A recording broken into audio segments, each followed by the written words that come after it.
Hello, my name is John, and today we'll be reading The Perennial Taste of Sour Grapes. Allegations of Foreign Election Tampering Have Always Rung Hollow by Victor Davis Hanson, Washington Times, September 20th, 2017.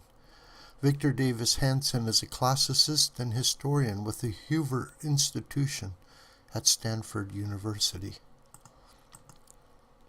On her current book tour, Hillary Clinton is still blaming the Russians, among others, for her unexpected defeat in last year's presidential election. She remains sold on a conspiracy theory that Donald Trump successfully colluded with Russian President Vladimir Putin to rig the election in Mr. Trump's favor. But allegations that a president won an election due to foreign collusion have been lodged by losers of elections throughout history. Some of the charges may have had a kernel of truth, but it has never been proven that foreign tampering changed the outcome of an election. In 2012, then-President Barack Obama inadvertently left his mic on during a meeting with outgoing Russian President Dmitry Medvedev. Mr. Obama seemed to be reassuring the Russians that if they would just behave, i.e. give Mr. Obama space during his re-election campaign, Mr. Obama would have more flexibility on Russian demands for the U.S. to drop its plans for Eastern European missile defense system. Mr. Medvedev's successor, Vladimir Putin, did stay quiet for most of 2012. Mr. Obama did renege on earlier American promises of missile defense in Eastern Europe, and Mr. Obama did win re-election. But that said, Mr. Obama would have defeated Mitt Romney anyway, even without informal understanding with Russia. In 2004, there were accusations that George W. Bush administration had struck a deal with the Saudi royal family, whereby the Saudis would pump more oil, leading to lower U.S. gas prices. Mr. Bush supposedly wanted to take credit for helping American motorists and therefore enhance his re-election bid. Whether the conspiracy theory was true or not, Mr. Bush beat lackluster Democratic nominee John Kerry for lots of reasons other than modest decreases in gasoline prices.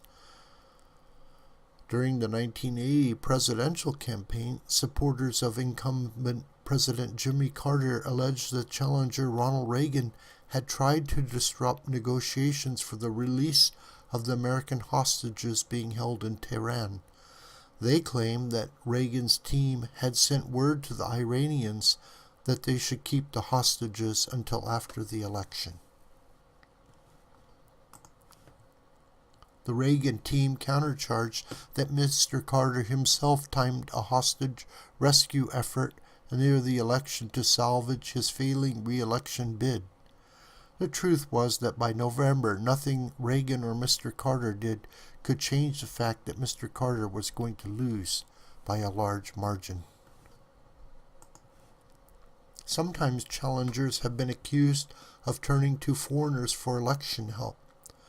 There were allegations that in 2008, Mr. Obama secretly lobbied Iraqi officials not to cut a deal with the outgoing Bush administration concerning U.S. peacekeepers in Iraq. Supposedly, Mr. Obama didn't want a stable Iraq, which might have helped Iraq war supporter and rival candidate John McCain, who had argued that after the surge, Iraq was largely under control.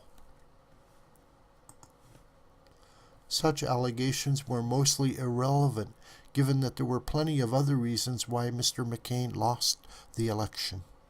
There were also allegations that in 1983, Senator Ted Kennedy sent a letter to Russian leader Yuri Andropov asking him not to overreact to President Ronald Reagan's hard-nosed anti-Soviet stance. This was supposedly an attempt to undercut Reagan before the 1984 election. Whether the rumor was true or not was immaterial. Reagan beat Democratic nominee Walter Mondale by a landslide. Recently, another old charge of foreign collusion has been resurrected. Democrats allege that during the 1968 campaign, Republican nominee Richard Nixon opened a back channel to the South Vietnamese to convince them to stall peace talks to end the Vietnam War. Supposedly, Nixon was worried that President Lyndon Johnson might order a halt to bombing.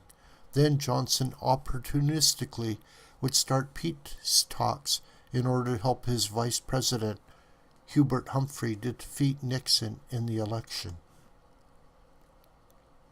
Regardless of these unproven charges and counter-charges, Nixon's narrow victory in 1968 was a result instead of a law and order message, a new Southern strategy, the third-party candidacy of Democrat George Wallace, an unpopular incumbent Democrat president, an inept Humphrey campaign, and unhappiness with the ongoing quagmire in Vietnam. What can we conclude about these multiple charges that foreigners polluted American presidential election? 1. These charges have been habitual and only leveled by the failed candidate, blaming a shadowy conspiracy rather than the loser's own poorly conducted campaign or lack of political support. 2. Even if some collusion charges had elements of truth, they did not affect the final outcome of the election. There were always other far more important and decisive issues that won or lost voters over months of campaigning. 3. Most presidents and their political challengers have in some way attempted to massage events to favor their candidacies, synchronizing legislative agendas, peace initiatives, summits, national addresses, or supplies disclosures of scandals to enhance their campaign messages. Hillary Clinton lost the election for dozens of logical reasons. Foreign collusion was never one of them, nor has it ever been a valid reason for a presidential candidate's defeat. This video is a production of the School of the White Crane. My name is John Brooker. You can communicate with me through email listed here or through commentary on this video. Please share this video with family and friends and on social media. May God richly bless you.